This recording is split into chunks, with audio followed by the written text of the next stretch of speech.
त्रिशूलमुण्डधारिणी धराविघातहारिणी गृहे गृहे निवासिनी भजामि विन्ध्यवासिनी।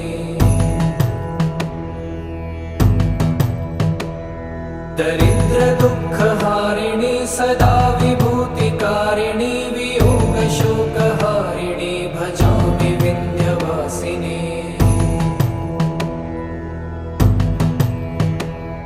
लसत्सुलोललोचनं लतासनं वरप्रदं कपालशूलधारिणी भजामि विन्ध्यवासिनी। कराब्जदानदाधरां शिवा शिवां